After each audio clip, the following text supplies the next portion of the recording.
Well, hello there. I just wanted to bring you up to date with what's happening with the Archtop project.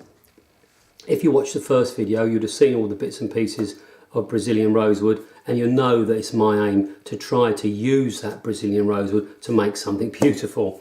You would have seen the rim also in that first video with these beautiful Brazilian rosewood sides. Now, from the same piece of wood that I got the sides from, I also got enough for the head overlay. So we've got the matching head overlay here.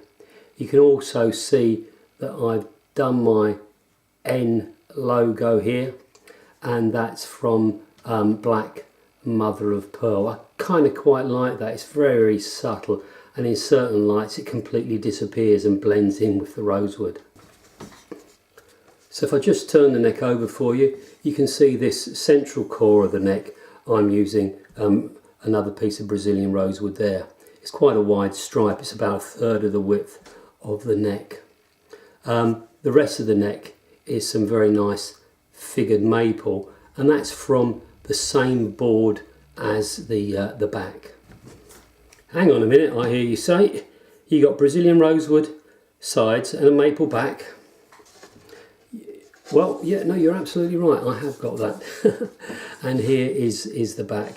And so some very nice figured maple. I don't know if you can see the grain if I twist and tilt that in the light. So there's the back plate made from maple. And yes, we're going to have Brazilian rosewood sides and a figured maple back. Yes, you're right. It is unusual to have mismatched woods for the back and for the sides, for the rim. Unusual, but not unique. I've seen other makers do things like this. The reason I'm doing it is that I've got quite a stock of a whole variety of exotic woods that I feel that I want to be able to use and use wisely. Maple, even really nice maple, is pretty readily available. So if I can use maple for the backs and more exotic stuff for the sides, for the head overlay, etc., then I think I can make a really nice series of instruments.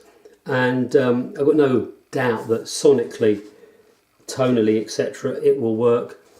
I guess the only doubt that some people will have is, does it work aesthetically?